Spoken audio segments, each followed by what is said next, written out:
Hai semuanya, nama saya Gloria Elsa. Saya adalah perias jenazah gratis di Jakarta, founder Maraton Kebaikan, sekolah buat para perias jenazah di Jakarta juga. Tahun 2018 itu suamiku meninggal, aku nggak punya uang sama sekali, nggak bisa beli apa-apa, nggak bisa beli peti, nggak bisa menyiapkan rumah duka. nggak bisa. Dan ternyata setelah aku jadi perias jenazah itu banyak banget orang-orang di luar sana yang gak punya keluarga, hidup sebatang kara, meninggal di jalanan yang harus aku tolong.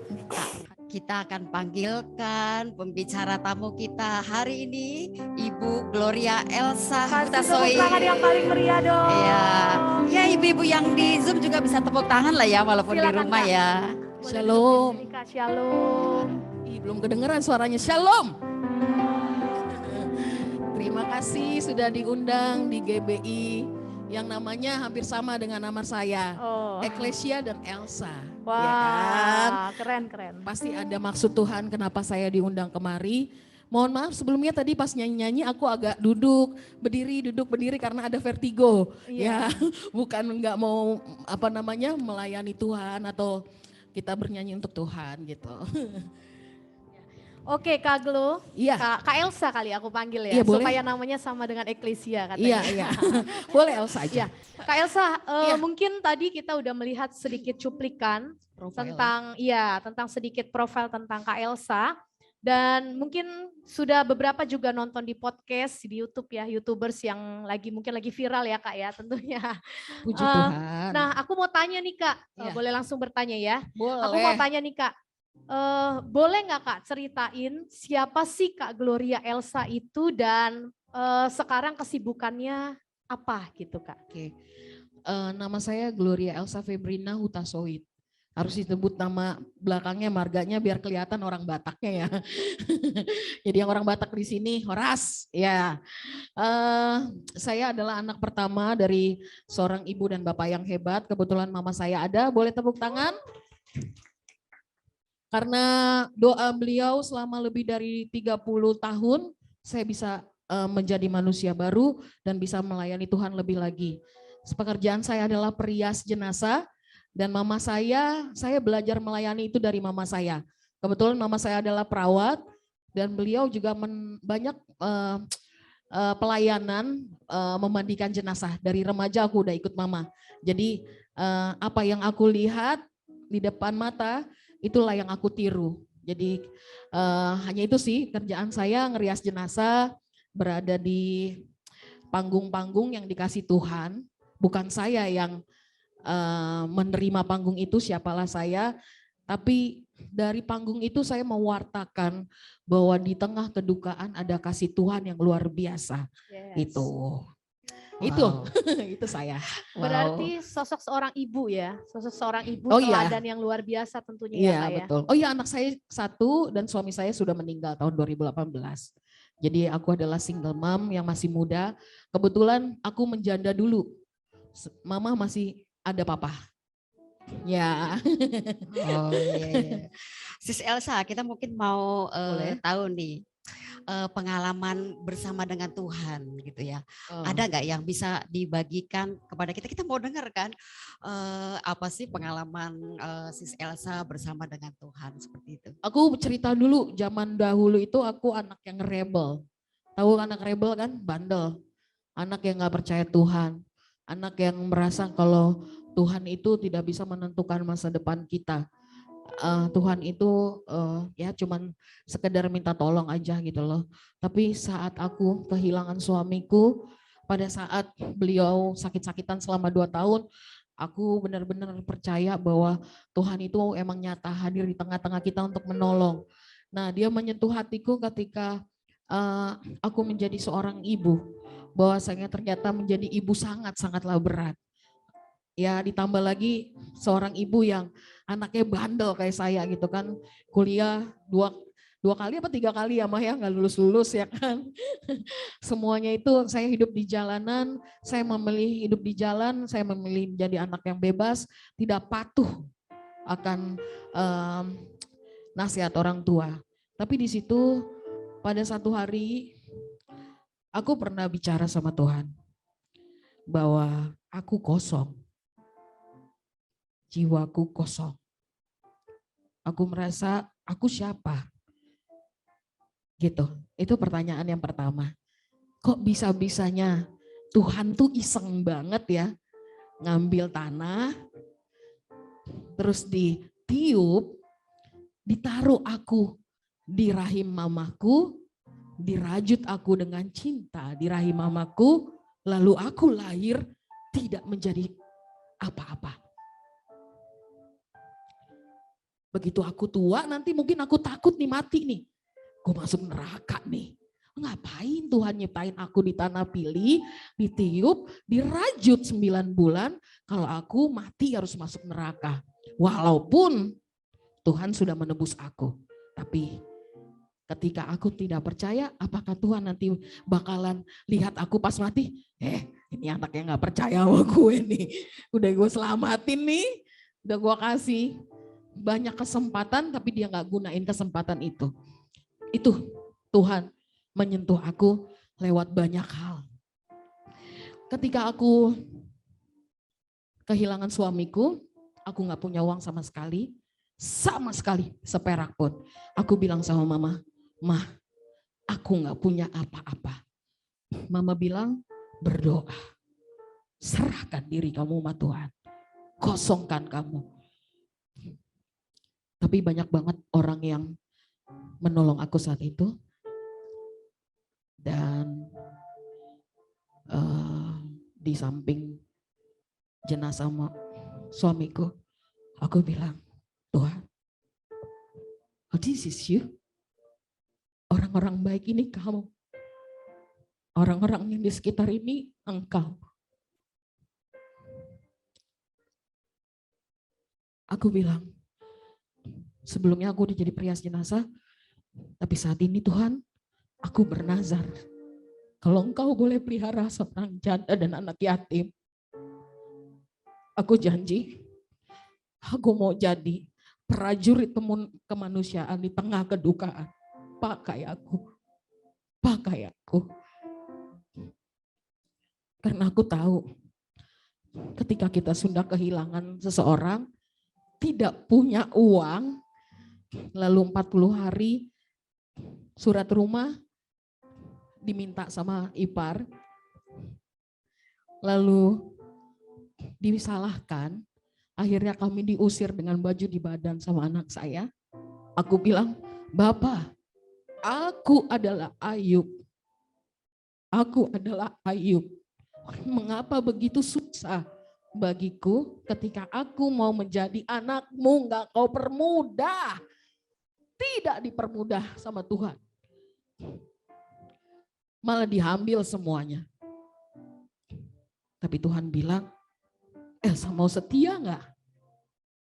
Mau taat enggak akan perutusan Tuhan?" Aku bilang, "Aku mau." Kenapa? Karena ada perempuan hebat di luar sana, di depan saya ini, yang setiap hari duduk berlutut, berdoa, menangis untuk keselamatan masa depan aku. Jadi tidak boleh aku sia-siakan kesempatan itu. Yes. Jadi dulu aku ngerias jenazah masih remaja ya, Ma. Belum bisa apa-apa. Aku selalu bilang sama Mama, "Mah, kok bisa ya seorang Elsa yang bisa nyanyi, seorang Elsa yang bisa good communication with people, tapi Tuhan pakai aku dengan talenta yang aku sepelekan." Tuhan kasih aku talenta, merias jenazah. Aku sepelekan, apaan sih jadi MUA? Tapi Tuhan pakai itu talenta untuk menjadi berkat buat pengantin-pengantin Kristus. Tepuk tangan buat Tuhan Yesus. Wow.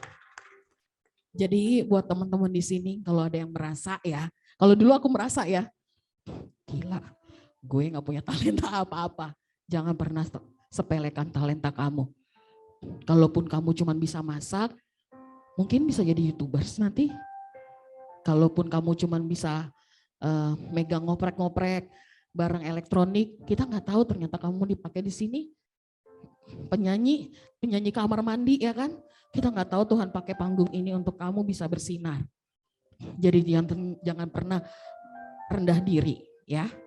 Oh, iya. Itu perjalanan aku dengan Tuhan. Wow, luar biasa ya. Tapi saya tertarik untuk menggali, tapi nanti ya di Oke, pertanyaan boleh. selanjutnya ya.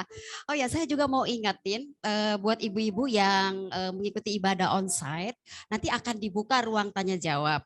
Jadi ibu-ibu yang mau bertanya, nanti begitu ruang tanya jawab dibuka bisa tunjuk tangan. Nanti akan ada pengurus yang akan membantu memberikan mic-nya kepada ibu-ibu ya.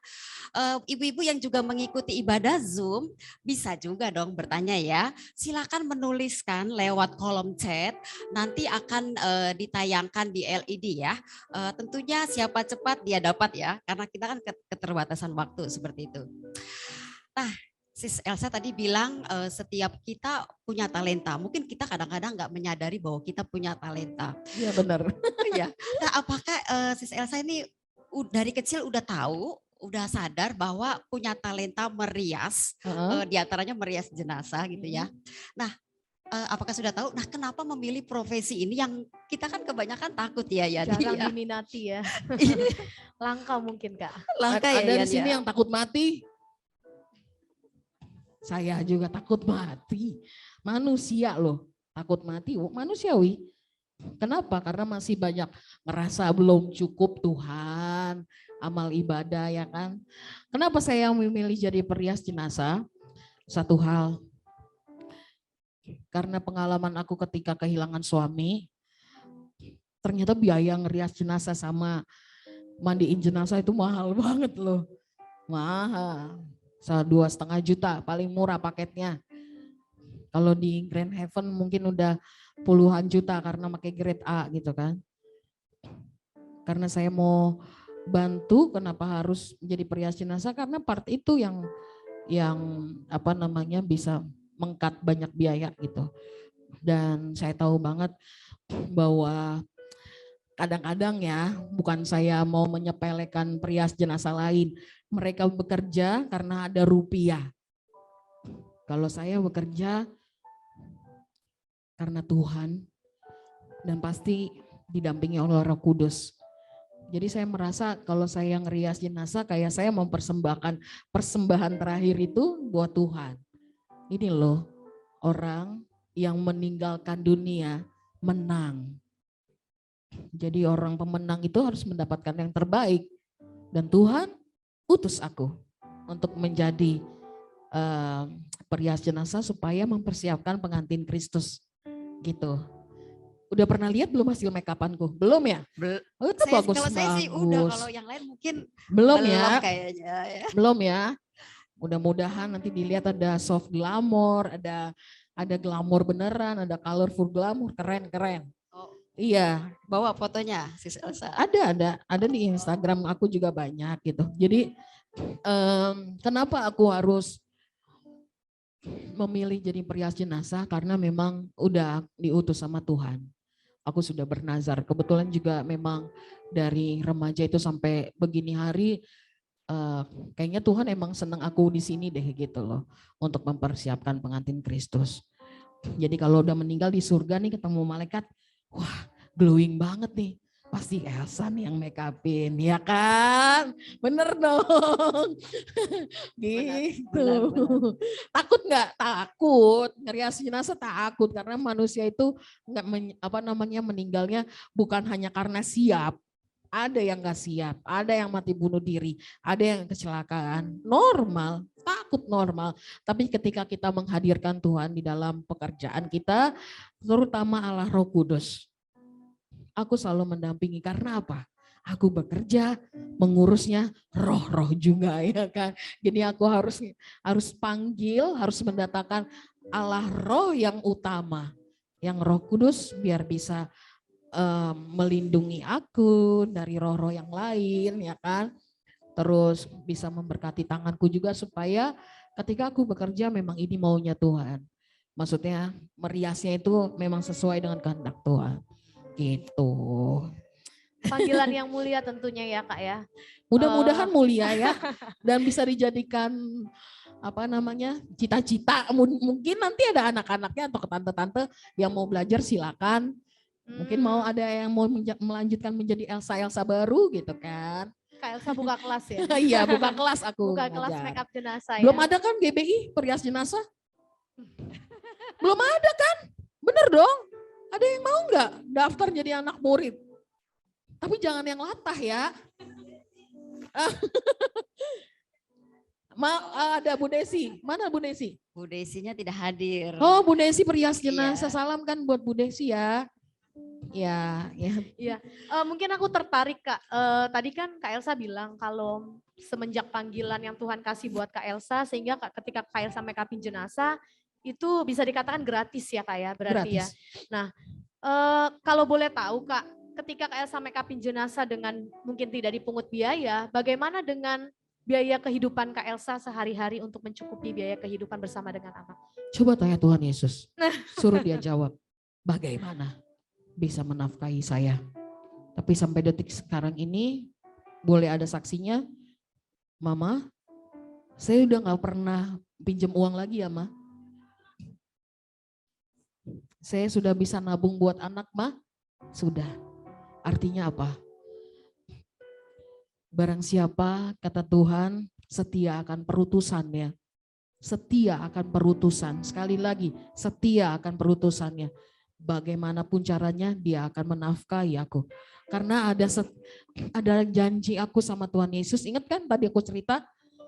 Tuhan bilang, kamu setia dengan perutusanmu, aku akan turunkan berkatku melimpah untukmu dengan caraku. Amin. Amin. Ya, tepuk tangan buat Tuhan Yesus. Iya. Ya, Sis Elsa, kalau kayak saya jujur nih ya, tentang merias jenazah, terus tentang jenazah itu masih awam banget. Tahu-taunya kalau ke rumah duka ngelihat jenazah sudah di make up cantik seperti itu kan ya. Nah, yang waktu lagi mulai awal-awal itu sama sekali nggak ngerti. Bisa nggak ya diceritain, karena kan Sis Elsa punya pengalaman yang cukup lama dalam merias jenazah. Suka duka ketika merias jenazah. Apa itu? Aku gak pernah bilang ada duka. Aku bilang suka dan tantangan. Kenapa? Karena udah ngurusin kedukaan, kita berduka juga. Jadi double duka ya. Gak bisa gitu loh. Maksudnya tantangan aja. Tantangannya adalah ketika saya tidur, lagi-lagi enaknya mimpi nih ya. Lagi-lagi enaknya mimpi, tiba-tiba ditelepon untuk ngerias jenazah. Itu tantangannya. Yang kedua, ketika mendapatkan jenazah-jenazah yang tidak umum. Artinya Seperti banyak apa, tantangannya lah. Mulai dari misalnya mati bunuh diri atau kecelakaan. Atau tantangannya juga jadi perias jenazah. Ketika kita ngerias jenazah, anaknya pada ribut. Ya kan? Itu tantangan loh. Kita harus menjadi pendamai. Walaupun kita bukan orang. Maksudnya bukan orang yang kenal sama mereka, tapi kita harus bisa mendamaikan mereka. Sukanya adalah ketika kita menolong orang asing. Menolong orang asing. Ingat-ingat lagi ya, menolong orang asing. Karena ketika kita menolong orang yang kita kenal udah biasa. Ketika kita menolong orang asing, di tengah kedukaan, saat mereka tidak punya harapan, biaya dan lain-lainnya, dan mereka menangis, mengucapkan terima kasih. Itu sejatinya cinta yang diajarkan Tuhan Yesus. Dan aku merasa melihat sosok Tuhan ada di situ. Dan percaya atau tidak, saya ditandu, hidup saya ditandu oleh banyak doa dari orang-orang asing yang saya tolong. Jadi kenapa saya masih tetap mau? Karena saya melihat Tuhan di kehidupan nyata. Lewat lensa dan mata hatiku. Itu. Jadi nggak ada, dukanya nggak ada. Semua tantangan. Oh, dukanya nggak ada ya. Iya. Luar Yang biasa. Iya, Berarti Kak Elsa itu mengaplikasikan kasih Kristus ya Kak, Iya. buat orang banyak gitu ya Iya, Kak ya, betul. betul ya. Makanya itu yang mungkin memotivasi Kak Elsa untuk tetap ada di profesi ini gitu ya Kak. Betul. Nah, boleh nggak Kak ceritakan, mungkin ada sepanjang mungkin beribu-ribu jenazah yang Kak Elsa pegang, adakah satu cerita yang paling mungkin berkesan buat Kak Elsa ketika Kak Elsa mungkin sedang memake upin jenazah itu? Of course, jenazah suami saya tidak bisa Wow. terlupakan. Laki-laki yang hebat, yang tidak pernah mau menahan saya dalam perutusan saya. Of course, ketika memandikan jenazahnya dia, saya menangis. Karena dia adalah separuh jiwa saya kan. Dan if you still alive gitu, my husband, pasti engkau bangga. Karena dulu suamiku buta, sakit-sakitan, diabetes, terus buta. Saya percaya kalau Tuhan, kalau dia bisa lihat saya di sana ya, kita nggak tahu ya kehidupan di sana seperti apa. Tapi kalau dia ada di tengah-tengah ini, terima kasih karena telah mengizinkan aku untuk menolong banyak orang dan membagi waktu saya ketika harus merawat beliau, tapi saya harus pelayanan. Jadi yang membuat spesial itu adalah suami saya sih, nggak ada yang lain. Kalau yang lain mungkin spesial, cuman yang paling spesial adalah ya suami aku sendiri gitu. Seru, kasih tepuk tangan juga biar suasananya makin hangat ya. Iya, nah ini pertanyaan yang lebih dalam lagi ya. Ini tentunya akan sangat membantu buat mereka yang kehilangan suami nih Sis Elsa ya. Terutama yang baru-baru gitu ya.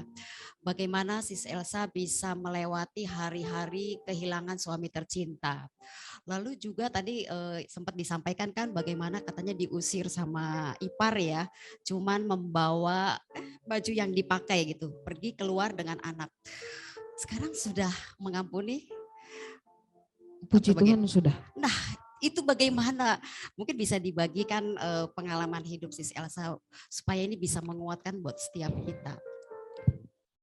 Jadi aku meyakinin bahwa hidup itu adalah kesempatan. Don't wasting your time. Give your bad energy to a bad people. Maksudnya jangan kasih energimu untuk hal-hal yang negatif. Just once, sekali doang. Kalau kamu harus kehilangan suamimu, orang tuamu, anakmu, semua akan merasakan.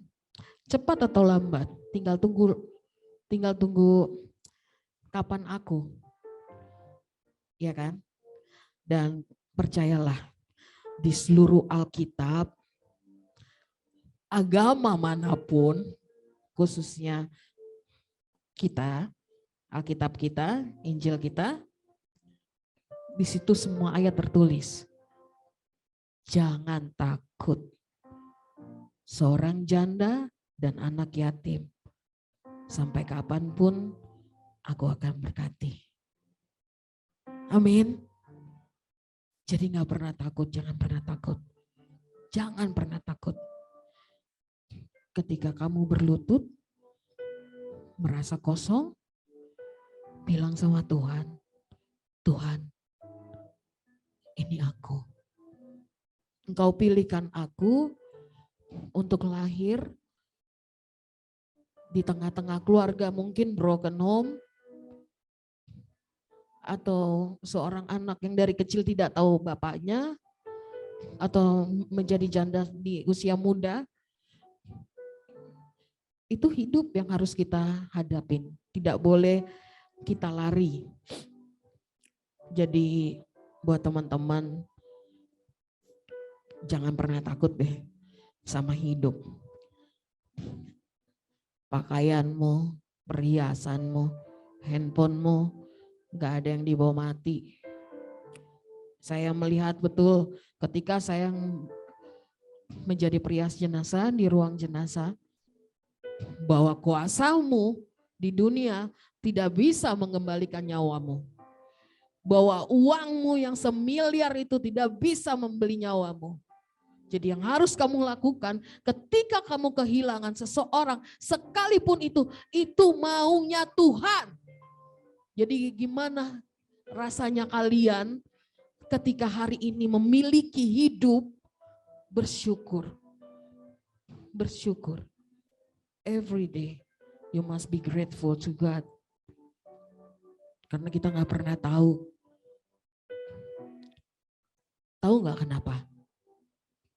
Kamu dipilih. Karena kamu kuat. Karena kamu emas. Kamu dibakar, dipukul, dikasih pencobaan semuanya. Karena kamu emas. Kamu kuat. Kamu hebat. Jadi jangan pernah menangisi takdir. Jangan pernah menangisi takdir.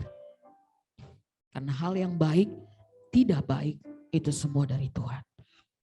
Jadi gini, aku pernah ngomongnya dulu, kenapa Tuhan memberi semua rasa, pahit, manis, getir, karena itu kita harus rasain. Semua harus kita rasain, supaya tahu caranya bersyukur lebih lagi. Tepuk tangan buat Tuhan Yesus.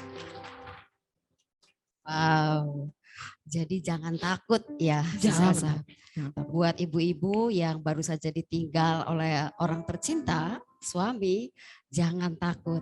Tuhan pasti pelihara. Pasti. Dan tadi luar biasa juga Sis Elsa ada bilang mengampuni. Itu kan hal yang paling banyak orang bilang, aduh susah, ngampuni Aduh, susah. kalau mau tanya soal mengampuni, tanya sama mama saya ya. Nih, mama saya nih, kita aja anaknya kadang-kadang suka gini. Mama udah dijahatin masih. Gak gitu hidup itu. Kita harus mengampuni. Untuk apa kita dibilang orang Kristen kalau ajarannya Tuhan Yesus nggak bisa kita lakukan? Ajarannya Tuhan Yesus yang pertama dan terkenal adalah mencintai musuh-musuhmu. Ketika sudah mencintai artinya kita sudah mengampuni. Apapun itu, kesakitanmu itu lepaskan. Bilang sama Tuhan, Tuhan saya mau jadi manusia baru hari ini.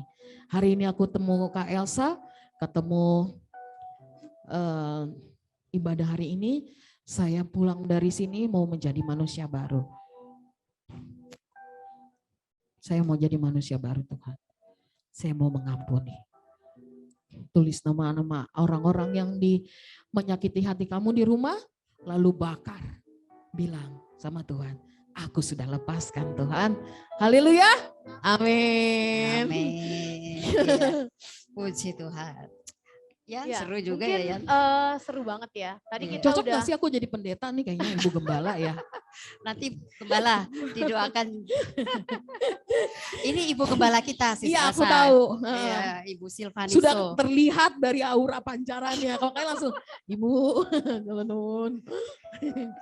ya, tadi mungkin kita sudah banyak mendengar sedikit kisah perjalanan dari Kak Elsa mungkin ya. Mungkin tadi yang belajar dari makeup jenazah ikut dengan seorang ibu mungkin dari remaja ya Kak ya. Terus sampai boleh Tuhan izinkan terjadi suaminya dipanggil pulang. Terus sampai sekarang pernah terjadi juga diusir oleh ipar mungkin ya Kak. Nah boleh nggak Kak? Mungkin tadi hal yang paling deep banget adalah dibahas tentang mengampuni tentunya ya Tante. Tadi Tante Lisda udah bilang mengampuni ada hal yang paling tersulit gitu ya. Dari antara anak muda sampai ibu-ibu sampai orang tua pun biasanya menyimpan sesuatu hal yang mungkin tidak disadari gitu Kak. Antara udah mengampuni atau belum ya, udah mengampuni atau belum ya gitu. Adakah mungkin di saat perjalanan hidup itu satu ayat yang mungkin sangat berkesan buat Kak Elsa yang mungkin boleh dibagikan untuk ibu-ibu di sini tentunya ya Tante. Biasa ada ayat yang oh ini nih kena banget buat aku gitu. Ini ayat yang mengapa saya harus jadi prias jenazah. Ada ayat di Markus 8 ayat 36 sampai 37. Bisa tolong dibuka Alkitab online-nya. Markus 8 ayat 36 sampai 37. Sudah Ibu Pendeta?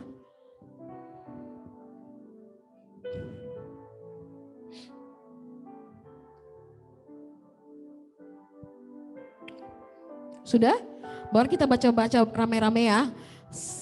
Apa gunanya seseorang memperoleh seluruh dunia tetapi ia kehilangan nyawanya? Karena apakah yang dapat diberikannya sebagai ganti nyawanya? Ini ayat Ngeri yang ya? paling berkesan tentunya ya Kak. Iya. Sangat nyambung banget. Relate ya sama pekerjaan ya. Nyambung Relate banget sekali. gak sih? Nyambung. Nah ini ayat-ayat ini aku peroleh itu waktu itu aku berdoa sama Tuhan Yesus, lalu aku buka Alkitab, ayat ini yang aku terima. Baru saya merasa bahwa oh ternyata ini ketetapan Tuhan untuk aku supaya aku bisa bekerja sebagai prajurit kedukaan, kemanusiaan di dalam kedukaan. Mungkin ini maunya Tuhan. Jadi aku sudah tidak bisa mengejar dunia lagi, tapi aku mau menolong jiwaku untuk bisa menolong banyak orang. Lihat ya, apa gunanya seorang memperoleh seluruh dunia? Gak ada gunanya kalau kamu kehilangan nyawamu. Kecuali kita hidup di zaman dulu ya, hidup ribu-ribuan tahun masih ada gunanya mungkin ya. Hidup yang sekarang berapa tahun sih? 50 tahun, 70 tahun udah hebat lah itu. Ya kan? 70 kalau kuat 80. Iya kalau kuat 80. Kalau kuat lagi ya kan, cuman duduk doang, perhatiin orang 90. Ya kan? Kalau kita mau ngelihat anak kita meninggal duluan 100 tahun gitu ya kan. Makanya kan kelamaan ya Ibu Pendeta ya. Kita kan pengen bahagia ya. Iya kan? Benar. Betul. Iya. Si Selsa kalau bisa dandanin jenazah cantik gitu ya. Mungkin waktu masih hidup jarang dandan. Begitu udah meninggal didandanin cantik, pasti itu kan suatu kebanggaan ya. Mudah-mudahan. Iya. Iya. Nah, tadi saya tertarik nih di awal juga si Elsa ada ngobrol juga kasih tahu ada tantangan juga ketika merias jenazah yang mungkin meninggal karena bunuh diri, meninggal karena kecelakaan gitu ya. Tantangannya apa tuh? Kita mau tahu nih apa sih tantangannya jenazah yang mati biasa karena sakit dengan yang misalnya bunuh diri, disantet. Tantangannya tuh atau apa? sebenarnya lebih kepada teknik makeup sih. Jadi kalau teknik makeup tuh kita harus menutupi lukanya gitu. Terus memang dokter atau perawat yang menjahit luka jahitan. Kalau ada luka misalnya kecelakaan, dokter yang ngejahit tapi aku yang nutup lukanya. Itu agak lebih punya tantangan, ada tekniknya sendiri. Lebih kepada itu sih. Mati bunuh diri juga iya. Dan kita harus mencoba menenang keluarga, lebih pada itu sih. Nggak ada tantangan yang gimana-gimana, nggak. Sulitnya apa sih kalau jenazah yang mati karena bunuh diri itu apa ya? Sulitnya kan karena mungkin lidahnya keluar, kita harus memasukkan lidah. Nggak mungkin kan orang ngeliat lidah begini. Nggak ada yang mau deket sama ini. Tuhan Yesus, pasti gitu. Ada apa dengan anak ini? Ya kan? Kan banyak juga ya Ibu Pendeta, mohon maaf ya. Orang yang berduka tapi ibu-ibu penggosip banyak tuh. Yang di pinggir-pinggir tuh, yang dekat makanan kecil-kecilan tuh, yang cemil-cemilan di pojok itu biasanya ibu-ibu penggosip tuh. Yang ngomongin soal kematian yang meninggal nih. Pasti banyak yang kayak gitu kan. Nah tugasnya kita sebagai perias jenazah, ready or not ready. Manusia itu meninggal, kita harus bisa membuat seolah-olah yang meninggal itu siap. Caranya gimana? Kita belajar yang namanya bikin simpul senyum. Jadi kita harus bikin jenazah tersenyum. Nah itu tantangannya. Bagaimana orang mati bunuh diri bisa tersenyum? Ada tekniknya. Kalau mau belajar, kontak aku. Jadi bisnis nih. Itu yang bisa belajar ya. Oke, mungkin ada nggak Kak, mungkin dalam waktu memake upkan jenazah, kan tadi Kak Elsa bilang bisa mungkin komunikasi roh dengan roh gitu ya. Adakah kayak boleh diceritakan nggak sedikit dalam membaca aura jenazah yang mungkin sedang di make upkan saat Oh, itu? itu kita belajar. Kalau micromimik itu kita belajar.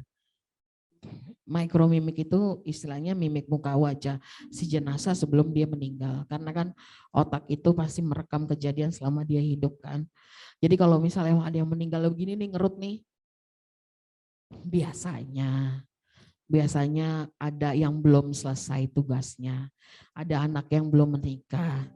Pinjol, pinjaman online belum diselesaikan ya, yang senyum-senyum kayaknya Shopee Pay Later ya kan. Nah itu belum selesai hutang piutang. Atau ada yang namanya perselisihan antar saudara kandung saudara yang belum didamaikan. Nah kalau orang Jawa zaman dulu nih ngelihat micromimik tuh sebenarnya udah hebat mereka. Kayak zaman dulu, ingat gak sih yang mitos ini? Tuh matanya kebuka setengah nih, ada yang ditunggu gitu kan. Nah itu micromimik. Kalau berbicara dengan roh ke roh saya nggak bisa bicara tapi saya mendengar. Dulu saya sempat tanya sama mamaku, aku pikir aku kena schizophrenia kan karena mendengarkan suara. Apakah gue pergi ke psikiater atau segala macam gitu kan aku. Tapi ternyata ada satu kejadian di mana aku waktu itu ada yang ibu-ibu meninggal. Aku dengar suara tuh, aku mau minta maaf sama adikku. Hanya itu yang aku dengar suaranya, aku kira kiri, kanan, gak ada orang. Lalu aku sampaikan sama keluarganya, karena aku gak kenal sama mereka kan. Begitu aku sampaikan, mereka nangis. Dan mereka selalu buat kejadian itu kesaksian di gereja mereka. Bahwa aku bertemu dengan Kak Elsa itu luar biasa. Gara-gara Kak Elsa, mau aku meninggal tapi menitipkan pesan sama Kak Elsa. Jadi dia bisa berdamai. Sebelum tanah nutup, mamanya sama adiknya itu bisa berdamai gitu, bisa saling memaafkan. Nah itu sih sebenarnya. Dan mudah-mudahan itu karunia ya, bukan hal-hal yang aneh-aneh ya. Karena aku kadang-kadang suka denial sama karunia, suka ngerasa, ini bener gak sih, goib gak sih, apa karunia, apa cuman halusinasi aku, karena kan kita hidup di era yang gadget ya kan, masih ada sih yang kayak gini gitu ya kan. Aku tidak bisa menjudge diriku memiliki karunia, tapi memang hal itu seringkali terjadi. Jadi aku hanya mendengar, menyampaikan. Ya kalau nggak ada pesannya, ya nggak ada gitu loh. Nggak akan aku kasih tahu gitu. Karena emang nggak ada gitu. Berarti banyak ya kejadian-kejadian yang dialami seperti itu ya kayak Sis Elsa. Apa ya, bisa mendengar yang orang lain nggak dengar gitu ya. Iya. Dan ternyata itu benar ya, tepat ya. Benar, iya tepat. Ini kejadian udah berapa kali? 1, 2, 3, 8 kali lah aku kasih pesan ke orang, 8 jenazah. Oh, dan tapi selebihnya enggak sih, enggak ini. Ya mungkin pinjaman online udah kelar ya. Kita nggak tahu ya. Atau sudah berdamai dengan keluarga kan kita nggak tahu hidupnya dengan damai. Wow. Luar biasa ya, masih terjadi pengampunan walau di pemakaman ya. Iya. Luar biasa sekali. Hebat loh. Keren sih sebenarnya. Ya itulah hebatnya Tuhan. Terus mungkin saat ini Kak, saat Kak Elsa make upin jenazah gitu ya, mungkin kan banyak setiap kita waktu masuk kamar jenazah aja mungkin takut banget ya, Tante, kayak auranya tuh udah beda banget gitu. Tapi kalau Kak Elsa kan beda karena memang profesinya di situ. Nah waktu Kak Elsa kayak tadi dibangunkan tengah malam untuk pergi, untuk make upin ketika ada yang meninggal gitu ya Kak. Pernah nggak Kak ketika Kak Elsa setelah memake upkan jenazah itu terus tiba-tiba dimimpikan gitu? Oh setiap kali aku ngerias jenazah yang nggak aku dapat mimpi cuma suamiku. Cuma dia doang, padahal pengen banget ya maksudnya ketemu dalam mimpi itu. Tapi memang aku ketemu dalam mimpi itu, makanya aku pernah nggak tahu ya, setiap kalau aku mimpi itu tuh dia pernah ada orang tua, usia sebaya kita, dia di seberang sana ada jembatan, aku di sini gelap, di sana tuh cerah, tapi dia cuma ngelambain tangan di dalam mimpi itu. Tapi nggak ada omongan atau apa, nggak ada. Hanya itu doang, dan tidak ada orang tua, tidak ada anak-anak. Usianya usia kita lah, sebaya-sebaya gini gitu. Tapi aku nggak ngerti sih itu apa. Cuma yang mungkin nah ini dia nih. Kenapa aku memilih juga jadi perias jenazah? Aku teringat sama salah satu temen aku waktu itu ngerias jenazah bareng aku nih. Terus ngomong gini, Kak, kalau gue meninggal, lo yang ngeriasin ya. Mana tahu umur gue lebih pendek dari lo. Ya iyalah, kenapa sih? Jadi sebelum gue meninggal, lo nanti ngeriasin, gue mau bilang terima kasih dulu ya. Gue bilang, lo kenapa mau bilang makasih? Iya Kak, kita tuh sebenarnya keren loh Kak. Kenapa? Cuman kita doang Kak yang kerja nolong orang. Tuh orang kita tolong gak bilang terima kasih. Coba, gue takut utang budi katanya. Makanya sebelum gue mati lo riasin, gue mau bilang makasih ya Kak udah ngeriasin gue cakep. Coba itu. Makanya aku bilang sepunya kuasamu, sepunya uangmu, you cannot say thank you from your mouth kalau kamu meninggal untuk orang-orang yang ngurusin jenazahmu. Jadi selama masih hidup, berbuat baik supaya hari terakhirmu pun baik. Oke? Amin. Nah, iya. Yan, kayaknya kita mau buka ruang pertanyaan ya. Boleh. Pasti akan seru nih ya. Banyak ibu-ibu yang mau bertanya. Pertama kita buka dulu nih ruang pertanyaan untuk ibu-ibu yang ikut ibadah onsite. Adakah ibu-ibu yang mau bertanya? Silakan mengangkat tangannya ya. Pasti ada banyak hal yang mau digali. Oke, Bu Dewiana dulu ya. Nanti habis itu Bu Kim ya. Oke, Bu Dewi. Kak Elsa enaknya satu-satu atau langsung beberapa pertanyaan digabung?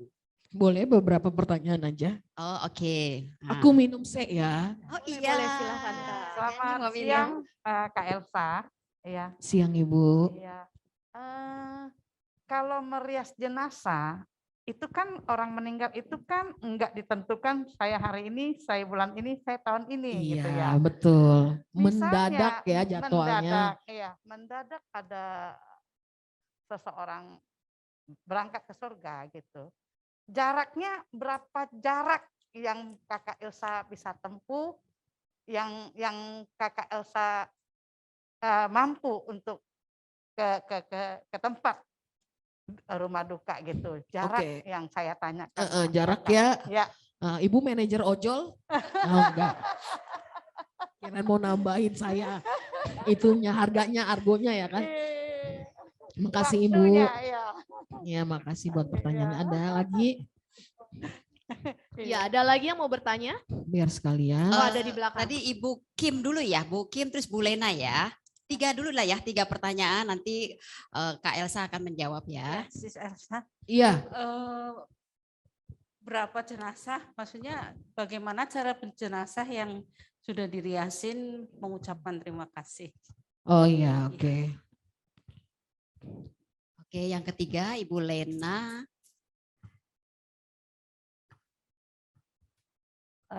Bu Glorian, saya Lena. Terima kasih untuk kesempatan yang diberikan. Iya. Saya ingin tanya gini, saya 15 tahun lalu pernah make upin satu jenazah. Iya. Itu kejadiannya karena tiba-tiba lalu yang meninggal itu sakit kanker. Ibu-ibu orang dari Batak juga ya. Lalu saya juga waktu itu mendadak kita beli langsung make upnya semua. Tapi ternyata pada saat make upin, ya ampun, kan giginya itu 2 itu nongol di depan. Lalu posisinya caranya gimana supaya nggak nongol ya? Terus kurus kayak tengkorak ya Bu ya, karena terus perutnya besar karena itu dari kansernya mungkin ya Bu ya, minta maaf ini saya cerita seperti ini. Lalu pada saat make upin itu kan saya pakaiin lipstik kan, begitu pakaiin lipstik, waduh lipstiknya kena giginya.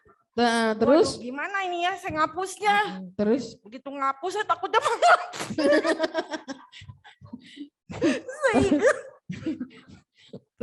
Saya ingat terus tuh tiap kali Bu. Terus udah gitu pas pulang gitu. Jadi Ibu gara-gara itu trauma ngeliat orang tonggos atau gimana? Maksudnya gimana nih? Lalu udah gitu kan pada saat saya pulang udah kelar make upin ya pokoknya udah berusaha yang terbaik lah ya. Karena kita juga pengen lihat dia cantik pada saat dia meninggal. Lalu pada saat perjalanan pulang kan tuh kejadiannya udah sore hari. Lalu gelap, kondisinya gelap, saya naik mobil. Saya taruh make upnya kan di mobil belakang. Saya nggak berani lihat spion, Bu. Takut ada yang muncul. Takut ya? Takut, jujur aja. Enggak, itu ya. lipstiknya ini enggak bermerek enggak? Kalau bermerek enggak apa-apa. Enggak. Terus udah gitu saya hapus tuh yang dari giginya karena kan jelek lah, Bu, kalau udah di make upin giginya Sini ada Ibu, merah-merah. boleh maju ke depan? Saya tunjukin ya satu jenazah yang hancur giginya. Kelihatan tapi bisa bagus. Bisa? Seperti ini. Ini hanya contoh ya, mohon maaf Ibu. Ini? Iya. Ini Ibu Pendeta. Kok bisa masuk ya, Bu? Nah, itu dia. Kenapa bisa masuk? Boleh dilihat, Tante. Terus nanti satu lagi ya, Bu ya. Terus udah jadi saya bingung, takut terus nih. Ada make upnya di mobil belakang. Aduh gimana ya kalau tiba-tiba ada muncul di belakang gitu. Saya nggak berani lihat kaca spion mobil pokoknya. Karena itu udah malam, nyetir sendiri gitu loh. Terus akhirnya saya sampai di gereja, saya bilang ke Pak Tony Priyatna lagi, Pak gimana ini ya make upnya, saya ini jadi takut terus nih, saya bilang gitu. Terus akhirnya ya udah buang aja Le, sebenarnya buang itu baru beli gitu loh. Tapi ya udah akhirnya saya buang ke tempat sampah. Sejak itu saya nggak berani make up lagi, Bu. Gitu. Oh gitu, jadi traumatik ya. Agak takut Gara-gara juga. gigi tonggos ya. Enggak, sebenarnya gini, kita menjadi perias jenazah. Aku ini dulu ya, balas Ibu ya, manajer ojol ya. Jadi jarak tempuh yang aku bisa hadapi itu Jabodetabek sampai pelosok. Kalau mau keluar dari Jabodetabek paling Bandung. Biasanya aku pernah di Bandung, sekali doang itu aku pernah di Bandung. Itu juga dijemput dan diantar. Gitu. Yang kedua, bagaimana caranya berterima kasih jenazah. Yaitu mungkin lewat mimpi itu. Yang lain juga banyak yang nggak berterima kasih, tapi banyak jenazah yang aku rias itu karena surat wasiat. Jadi di surat wasiat itu mereka sudah berterima kasih sebelum saya rias, gitu ya. Nah kalau buat ibu yang belakang, Cici, Ibu Lena ya. Bu Lena jangan pernah takut. Jadi kalau mau belajar mereparasi muka jenazah dari yang tonggos, dari yang kempot, segala macam bisa belajar dengan Kak Elsa, ikut kursus. Dan jangan pernah trauma lagi. Karena apa? Bekerja di saat kedukaan itu yang diperhitungkan oleh Tuhan, lebih diperhitungkan. Gitu. Jadi jangan takut lagi. Ini ada teknik-tekniknya. Jadi memang kenapa aku tunjukin supaya sebagai bukti ke kalian bahwa pekerjaan ini bukan pekerjaan yang mudah. Tapi kalau Tuhan mau bikin itu mudah, ya dia akan permudah gitu ya kan. Mama mau lihat Mama? Belum lihat ya? Jenazah yang itu Mama nggak mau lihat katanya. Jadi memang ada teknik-tekniknya. Jadi saya bukan hanya perias jenazah yang ece-ece ya kita bilang. Bayangkan dari ribuan perias jenazah di Indonesia, kenapa Tuhan boleh angkat aku? Karena memang ada maksud Tuhan. Ada maksud Tuhan. Kenapa Tuhan boleh angkat aku? Karena Tuhan mau bahwa yang berkelas itu yang di atas. Tepuk tangan. Wow. Ya. Saya lihat juga ya ibu-ibu ya, Tuhan memang angkat Gloria Elsa Hutasoit ini ya, dari yang mungkin nothing lah ya, orang nggak kenal ya, nggak siapa-siapa. Benar. Sampai akhirnya kok Tuhan promosikan. Saya kan tahu juga melalui YouTube kan, bisa diundang sama artis-artis ya, podcast ya. Yang saya tahu ada Ivan Gunawan, Melanie Asantia, Melanie Ricardo, ya. Terus Trans TV juga ya. Ya udah banyak lah, nggak kehitung ya. lah. Sama ya Bang Hotman yang kemarin gitu ya. Iya itu juga ada. Berarti kenal sama banyak artis. Mungkin aku mau tanya nih Kak, pernah nggak Kak bermimpi untuk menjadi mungkin orang terkenal, mungkin orang yang dipanggil-panggil saat ini? Kan mungkin dengan tadi yang Tante Rizda bilang dengan background yang mungkin tidak punya apa-apa di awal. Aku dulu punya dream book.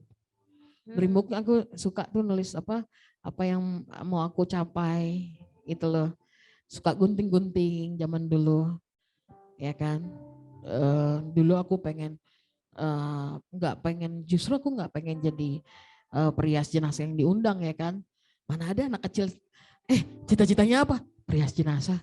Nggak ada beneran. Pasti jadi dokter atau TNI beneran ya. Guru paling banter lah gitu. Jadi perias jenazah tuh nggak ada gitu. Dulu aku kecil pengen jadi MC. Pengen jadi penyiar radio. Ya kan. Jadi bisa sedikit. Yang jago mah adik-adik aku nyanyi. Kita mah bagian fals ya Bang, kayak terakhir ya. Tapi mimpi pernah nulis di dream book, aku pengen banget bisa ada di panggung. Itu aja sih. Tapi Tuhan kasih tempat yang lebih baik lagi. Gitu kan, tuh tangan dong buat Tuhan Yesus. Yeah. Mungkin boleh dilanjutkan dengan pertanyaan dari ibu-ibu yang ada di sini. Ada lagi yang mau bertanya, boleh silakan angkat tangan. Oh itu, yang di online. Oh ya, di online. Ya, di sini sudah tidak ada. Oke. Oke, kalau gitu kita beralih ke Zoom ya. Kita akan tayangkan beberapa pertanyaan. Silakan ya.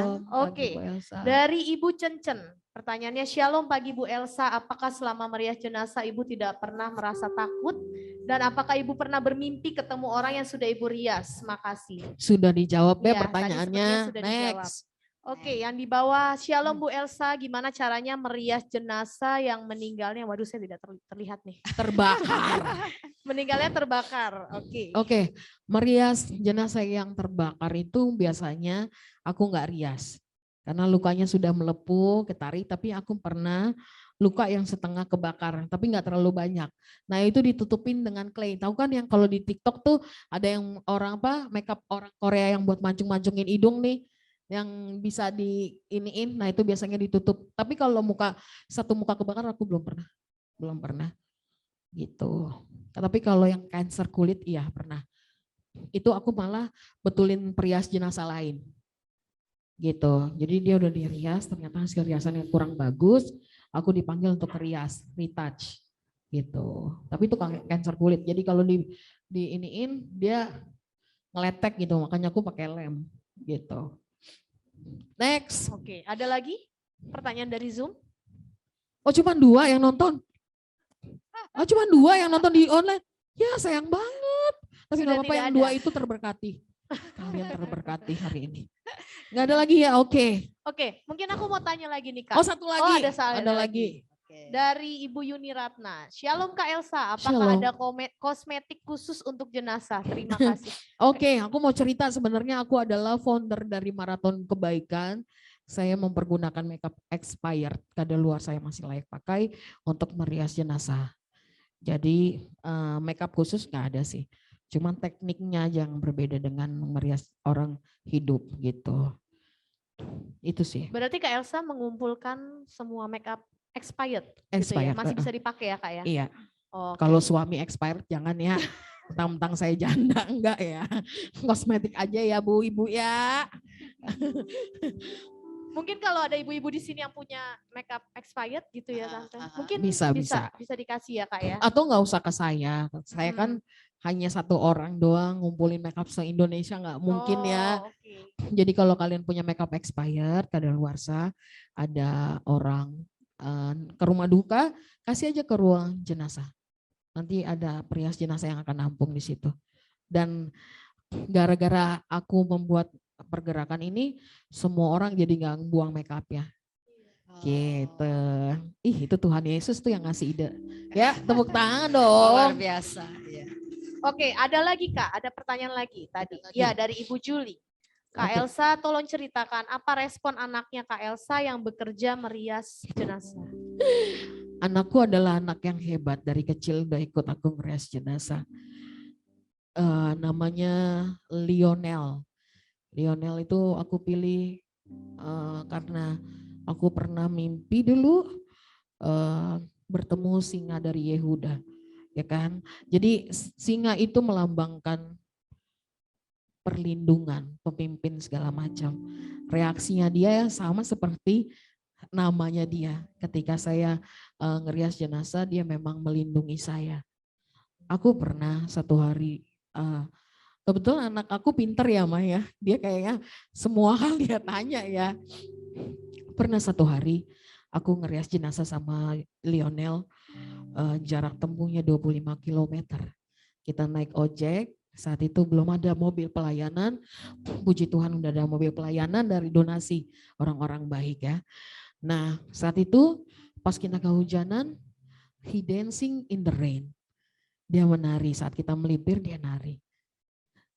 Dia happy, aku yang nangis.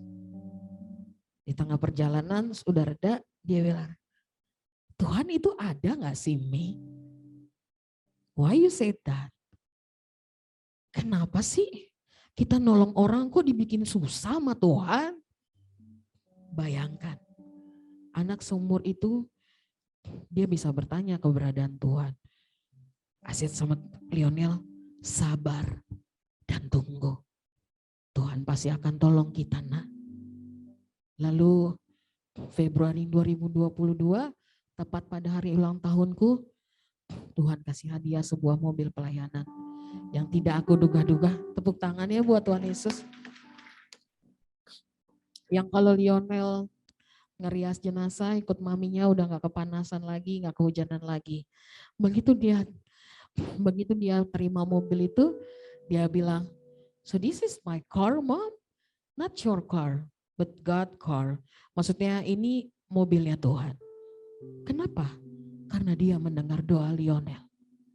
Ingat pada saat kita kehujanan saat itu, Lionel bilang kenapa orang hidup itu yang mau nolong sesama dibikin susah sama Tuhan. Tuhan bilang sabar nak, ada waktunya Tuhan jauh lebih indah. Amin. Jadi gak perlu takut ya sama hidup lagi. Tepuk tangan dong buat Tuhan Yesus. Baik, masih ada waktu. Itu yang di belakang begini-begini mulu. Oh ini, ini. Satu. Oke. Satu ini dulu ya Yan. Abis dibacain kita buka ke yang onsite ya. Oke. Silakan Yani. Dari Ibu Yance, Shalom Kak Elsa, mau tanya, tadi bilang kalau meninggalnya lidahnya melet itu bagaimana supaya dibikin jadi rapi? Terima kasih. Oh gitu, kayak ada ini keinginan untuk mati bunuh diri Bu Yance? Enggak ya? Jangan ya Bu Yance ya, nanti nambah-nambah kerjaan saya ya kan. Jadi kalau orang meninggal itu yang mati bunuh diri melet, kita masukin lidahnya lalu kita lem. Ada lem namanya lem Korea yang buat ngelem ini kita masukin pakai tang pelan-pelan tapi sambil dibisikin ya ibu atau kakak atau om gitu ya, saya mau bantu gitu biar dilemesin ya lidahnya, nggak mungkin ya. Jadi kita emang harus pakai tang gitu khusus baru kita lem, dilem dimasak supaya dia tersenyum. Nah begitu. Ada triknya. Makanya dari masih hidup jangan pelit-pelit senyum. Nanti matinya cemberut beneran deh. Serius, ototnya nih beneran, ototnya tuh gitu. Dari hidup senyum terus ya Ibu ya. Mau makan misalnya bapaknya pulang bawa duit 15.000. Biasanya begitu sih. Iya Pak, kok begini? Biar saya matinya tersenyum Pak gitu ya. Ada lagi? Ini saya penasaran, tapi yang pertanyaan di chat gitu dah dulu ya. Oke. Kita ke onsite dulu. Ayo ibu-ibu yang mau bertanya boleh, ada kesempatan, masih ada 13 menit lagi. Ayo. Silakan boleh angkat tangannya. Ya kan? Nanti aku diundang masih tahun depan lagi loh. Ya, adakah? Nah, sebelum ibu-ibu mempersiapkan diri. Takut dia nanya sama saya. Takut dibacain. Ada yang mau di-endorse? Kan aku gratisan nih, nggak ada ya. Belum ada yang mau mati ya. Oke. Nah, saya penasaran nih.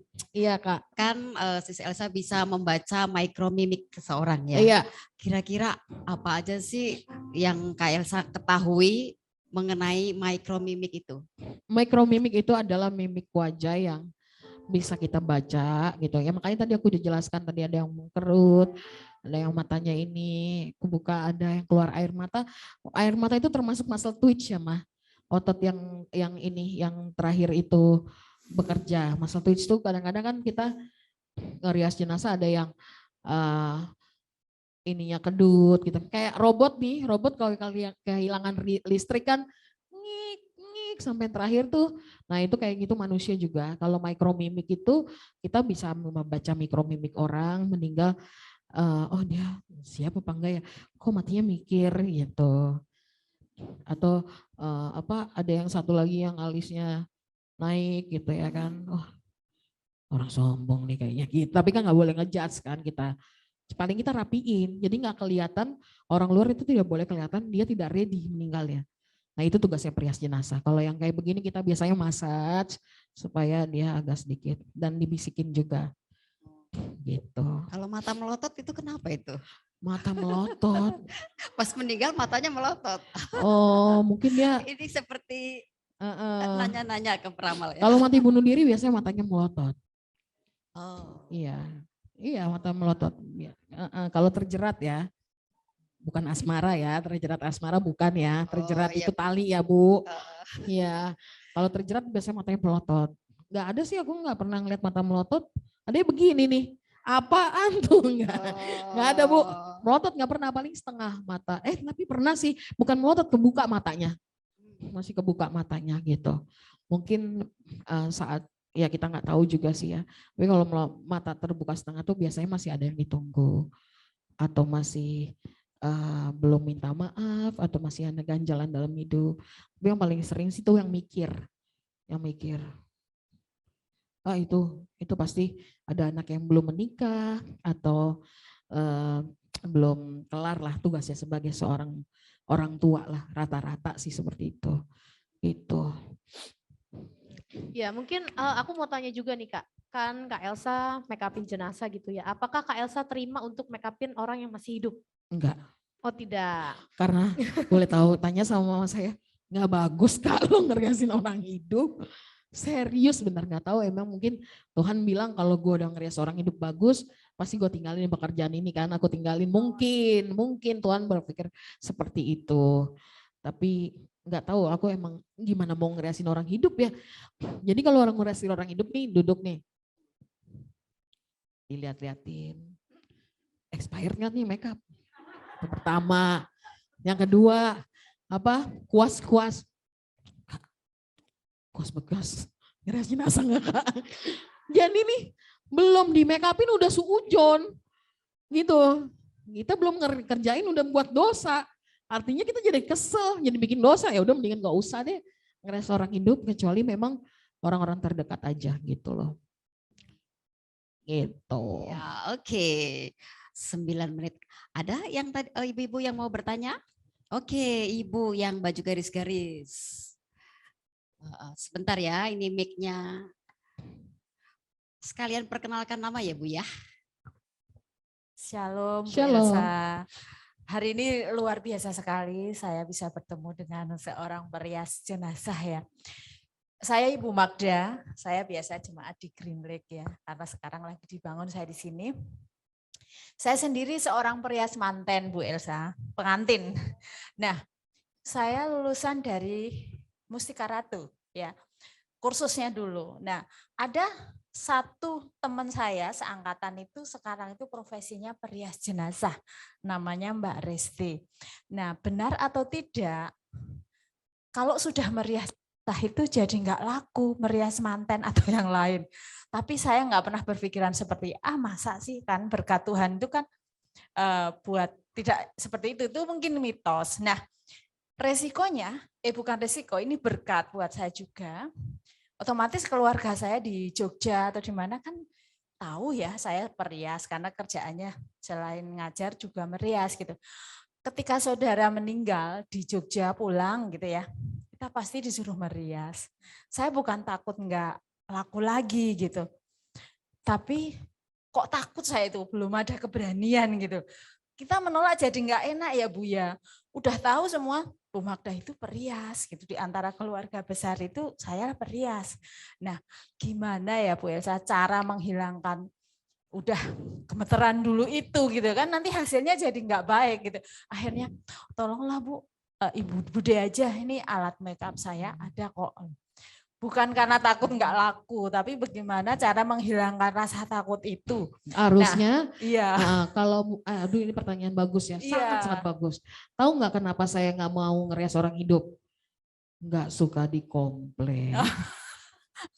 Jadi intinya sebenarnya gini, ngerias orang meninggal ini tanamkan dalam dirinya gini, ini buat Tuhan, ini buat Tuhan. Itu yang pertama.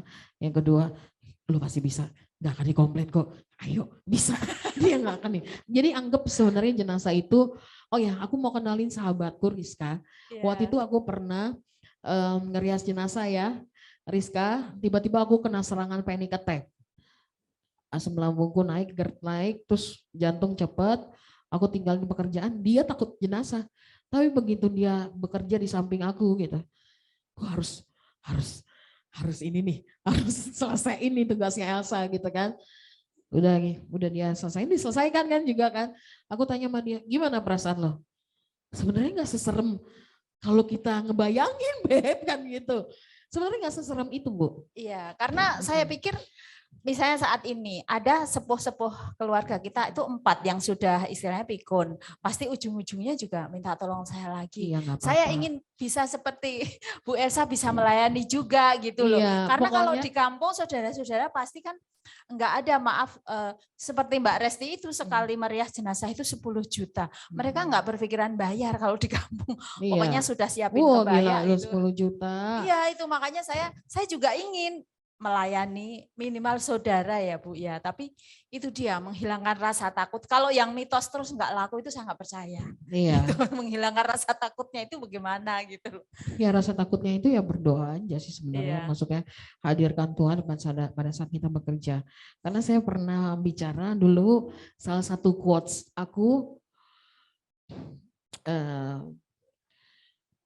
doakanlah pekerjaanmu dan kerjakan doamu. Amin. Nah itu salah satu pegangan hidup aku. Jadi ketika kita memilih sebagai perias jenazah, kita nggak boleh fokus sama ketakutan, tapi fokus sama pelayanan ya Bu. Iya. Karena kalau kita takut terus, kita nggak akan bisa melayani Tuhan. Betul. Betul makasih. kan? Iya. Pernah nggak Ibu berpikir gitu ya, kalau Ibu meninggal nanti terus ada Tuhan, Bu Magda, takut ah. Pernah nggak kepikiran itu atau malaikat? Bu Magda, takut ah. Jangan kayak gitu, jangan boleh takut. Kematian itu harus dihadapi, bukan dihindari. Karena seperti kata Alkitab adalah mati adalah sebuah keuntungan. Jadi siapapun yang melayani Tuhan di tengah kedukaan adalah sebuah keuntungan. Oke. Iya, baik. Oke. Coba di chat apakah masih ada pertanyaan? Oh, tidak ada. Oh, tidak ada. Mungkin kita closing statement kali ya, dari Kak Elsa untuk beberapa menit terakhir. Mungkin ada pesan-pesan khusus untuk semua ibu-ibu yang di sini maupun yang mengikuti secara live Zoom hari ini. Ada sedikit kesimpulan atau closing statement, pesan-pesan, boleh silakan Kak. Kesimpulannya adalah bahwa kebaikan itu bukan pilihan tetapi keharusan. Selama kamu dikasih kesempatan untuk hidup, berbuat baiklah untuk sesama, dan semuanya itu hanya untuk Tuhan. Dan berpeganglah sama perkataan Tuhan, dan segala hal yang kamu pertanyakan di dalam hidup semuanya ada di Alkitab. Yang pertama, jangan kamu khawatir dan jangan kamu takut, Tuhan ada beserta kamu. Segala permasalahanmu itu bisa Tuhan selesaikan. Hanya ingat satu, kalian harus belajar untuk bersabar. Itu aja sih. Dan jangan lupa meminta sama Tuhan untuk memakai kalian di dalam perutusan-perutusan ya Tuhan dalam kehidupan ini. Dan mintalah Tuhan, aku dulu minta sama Tuhan, Tuhan utuslah aku seperti Engkau meluncurkan anak panah ke segala penjuru di situ aku ada untukmu. Tepuk tangan buat Tuhan Yesus. Wow, iya ya. Haleluya.